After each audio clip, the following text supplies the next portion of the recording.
উন্নত চিকিৎসা থেকে বঞ্চিত করে বেগম জিয়াকে হত্যা করতে চায় ক্ষমতাসীনরা। অভিযোগ, বিএনপির সরকার পতনের লক্ষ্যে বিরোধী দলগুলো একাত্ম। মুক্ত গণমাধ্যম হলে গুজব কমবে বলেছেন তথ্য প্রতিমন্ত্রী। গণমাধ্যমের সীমাবদ্ধতা কাটিয়ে উঠতে মন্ত্রণালয়ের সহযোগিতা কামনা সম্পাদক পরিষদের। দেখছিলেন বিআরবি কেবলস সংবাদ শিরোনাম, এবার বিস্তারিত সংবাদ।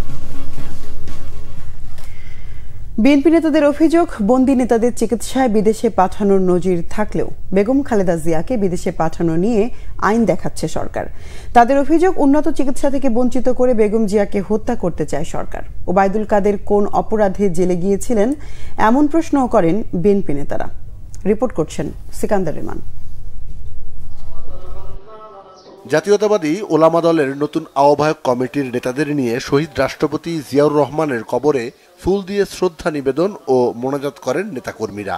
এ সময় বিএনপির স্থায়ী কমিটির সদস্য ডক্টর আব্দুল মুঈন খান বলেন, ক্ষমতাসীন সরকারের পতনের জন্য বিরোধী রাজনৈতিক দলগুলো ষড়যন্ত্র করছে না, বরং আন্দোলনে ঐক্যবদ্ধ।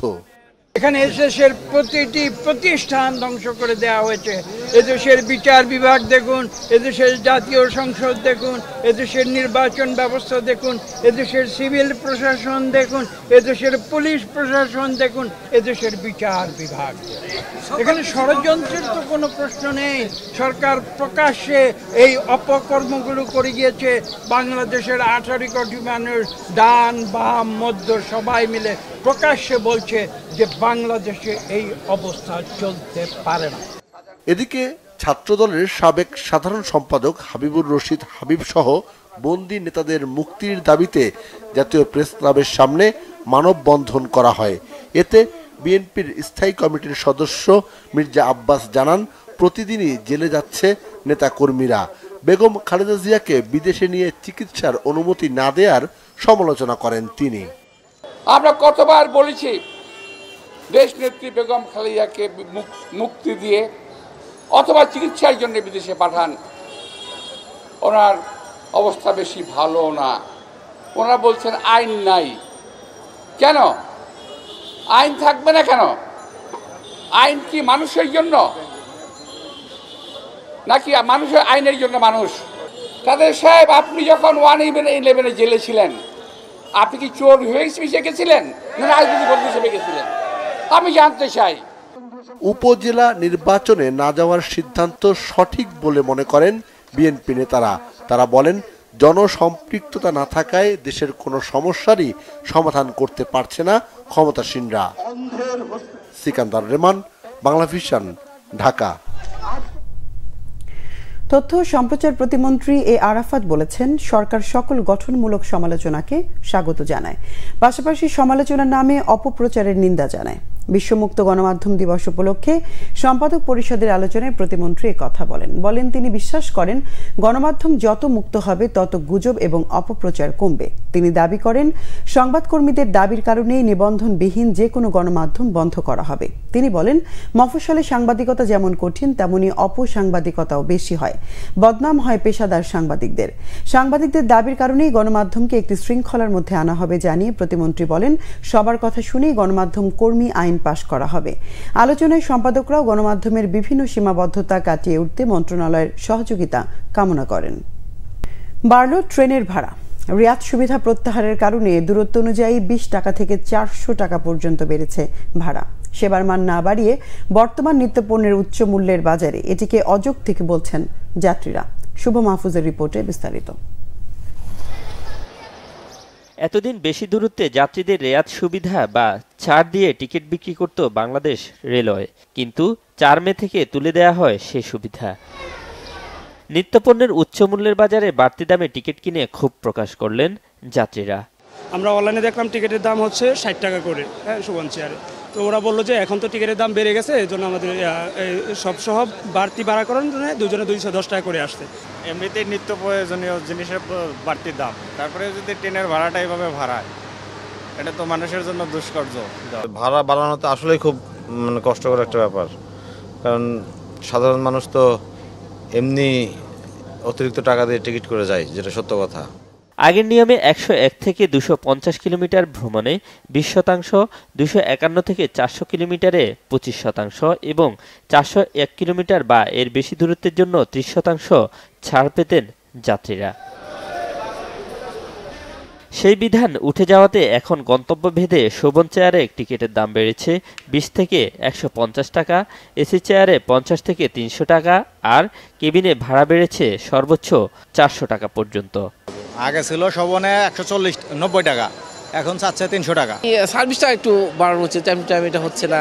তেলের মূল্যবৃদ্ধি বলেন, খাদ্যদ্রব্যের মূল্যবৃদ্ধি বলেন, ট্রেনের মূল্যবৃদ্ধি বলেন, সব কিছুতে কেমন জানি একটা মূল্যবৃদ্ধির কারণটা আমাদেরকে মেনে নিতেই হচ্ছে। ভাড়ার সাথে সার্ভিসটা তো উন্নত করতে হবে।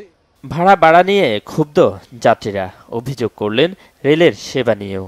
ভাড়া বেশি কম হলে পরে আমরা তো ট্রেনের সেবাই ঠিক মতো পাইতেছি না। টাইম মেনটেন করে চলাচল, এটাই হলো গুরুত্ব দেওয়া দরকার। আর ভাড়া তো তারা বাড়াইতেছে, আমাদের তো কিছু করার নেই, সরকারের ব্যাপার। কিন্তু সরকার যদি সেবাটা আমাদেরকে দেখতো। রেল ভ্রমণে উৎসাহ দিতে উন্নত বিশ্বে এখনও রেয়াত সুবিধা থাকলেও বাংলাদেশ কেন এই সিদ্ধান্ত তুলে নিল, সেটা নিয়েও প্রশ্ন তোলেন যাত্রীরা। শুভ মাহফুজ, বাংলা ভিশন, ঢাকা। আজকে ঢাকার কোথাও কোথাও বৃষ্টির সম্ভাবনা আছে বলে জানিয়েছে আবহাওয়া অধিদপ্তর। আর কাল থেকে টানা 11 তারিখ পর্যন্ত থেমে থেমে সারা দেশে বৃষ্টির কথা বলছে সংস্থাটি। এ সময় কোথাও কোথাও বজ্র ও শিলা বৃষ্টির শঙ্কাও করছে তারা। এদিকে আজও রাজধানীতে ভ্যাপসা গরমে অতিষ্ঠ জনজীবন। আবহাওয়া অফিস বলছে কমতে শুরু করেছে তীব্র তাপপ্রবাহ। আজকে যে কোনো সময় রাজধানীতে নামতে পারে আরেক পশলা বৃষ্টি। সুখবর আছে সারা দেশের জন্য। সংস্থাটি বলছে 5 তারিখ থেকে টানা 11 তারিখ পর্যন্ত থেমে থেমে বৃষ্টি ও বজ্রসহ বৃষ্টি ঝরবে দেশের প্রতিটি অঞ্চলেই। উপজেলা পরিষদ নির্বাচনে সকল প্রার্থীকে সমান চোখে দেখতে আইন শৃঙ্খলা রক্ষাকারী বাহিনী এবং নির্বাচন সংশ্লিষ্ট কর্মকর্তাদের নির্দেশ দিয়েছেন কমিশনার রাশেদা সুলতানা। শনিবার সকালে রাজশাহী শিল্পকলা একাডেমি মিলনায়তনে নির্বাচন সংশ্লিষ্ট কর্মকর্তা ও প্রতিদ্বন্দ্বী প্রার্থীদের সাথে মতবিনিময় সভায় তিনি এই নির্দেশ দেন। বলেন, নির্বাচনে কেউ হাঙ্গামা করলে তার বিরুদ্ধে আইনগত ব্যবস্থা নিতে হবে। যদি কেউ এই নির্দেশনা অমান্য করে তার দায় তাকেই নিতে হবে। নির্বাচনে এমপিরা পছন্দের প্রার্থীর পক্ষে প্রভাব খাটানোর চেষ্টা করছে এমন ইঙ্গিত দিয়ে নির্বাচন কমিশনার এমপিদের নিজেদের অবস্থান ধরে রাখার অনুরোধ জানান। আপনারা সব প্রার্থীকে সমান চোখে দেখবেন, নিরপেক্ষতার সাথে দেখবেন। যে হাঙ্গামা করবে তার বিরুদ্ধে আইনগত ব্যবস্থা নেবেন। এটাই আমাদের নির্দেশনা, কমিশনের এটাই নির্দেশনা, এবং ওনারা এই নির্দেশনায় প্রতিপালন করবেন। যদি ওনারা এই নির্দেশনা প্রতিপালন না করবেন না, যিনি করবেন না তিনি তার দায় বহন করবেন। আর আপনারা যারা যে প্রার্থী এটা বহন করবেন না, আপনারা তার দায় বহন করবেন। ভোটের দিন আপনারা কোনো রকম উচ্ছৃঙ্খলতা, কোনো রকম বিশৃঙ্খলতা, সহিংস আচরণ, ভোট কেন্দ্র দখল করার মতো কোনো দুঃসাহস আপনারা করবেন না। ভোট কেন্দ্র দখল করবেন আর গিয়ে ব্যালট ছিনতাই করে ব্যালট মেরে দিবেন, এগুলোতে কিচ্ছু করবেন না। কারণ আপনারা অবৈধভাবে যে ব্যালটই আমাদের রাখেন না কেন, আমরা সেই ভোট, আমাদের কাছে তথ্য গেলে, আমাদের কাছে প্রমাণ গেলে আমরা কিন্তু সেই ভোট বাতিল করে দেবো যে কোনো মুহূর্তে। আর যদি অসদাচরণমূলক কোনো আচরণ করেন, আচরণী বিধি ভঙ্গ করেন, আমরা জাস্ট ইলেকশনের মুহূর্তেও আপনাদের প্রার্থিতা বাতিল করে দেব। নিত্যপণ্যের ঊর্ধ্বমুখী প্রবণতার মধ্যে চামড়া শিল্প শ্রমিকদের জন্য 22,776 টাকা ন্যূনতম মজুরির প্রস্তাব করেছে Centre for Policy Dialogue CPD. গবেষণা সংস্থাটি বলছে, পোশাক খাতের চেয়ে চামড়া শিল্প শ্রমিকদের কাজ বেশি ঝুঁকিপূর্ণ, কিছুটা বিশেষ ধরনের, তাই শিল্পের স্বার্থে শ্রমিকদের ধরে রাখতে হবে। ট্যানারি শিল্পে ন্যূনতম মজুরি নির্ধারণ ও বাস্তবায়নের চ্যালেঞ্জ নিয়ে রাজধানীতে সিপিডি কার্যালয়ে আলোচনা ও ব্রিফিং এর আয়োজন করা হয়। সিপিডি বলছে, চামড়া খাতে কমপ্লায়েন্স ইস্যু সবচেয়ে গুরুত্বপূর্ণ। এটি নিশ্চিত করা না গেলে মালিকরা বায়ারদের কাছ থেকে ন্যায্য মূল্য পাবেন না। আলোচকরা অভিযোগ করেন, চামড়া শিল্পের বর্তমান দুর্দশার জন্য সরকারের গাফিলতি রয়েছে। সরকারের ভুল নীতির কারণে চামড়া শিল্প ধুঁকছে। এ সময় ট্যানার্স অ্যাসোসিয়েশনের চেয়ারম্যান শাহিন আহমেদ বলেন, 2017 সালের পর থেকে চামড়া খাত পেছনের দিকে গেছে, রফতানি কমেছে ধারাবাহিকভাবে। এই অবস্থায় শ্রমিকদের মজুরি যৌক্তিকভাবে বাড়ানো সম্ভব নয়। সংবাদ শেষ করব বিআরবি কেবল শিরোনামগুলো আরেকবার জানিয়ে।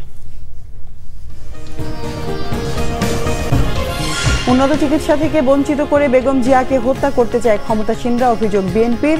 সরকার পতনের লক্ষ্যে বিরোধী দলগুলো একাত্ম।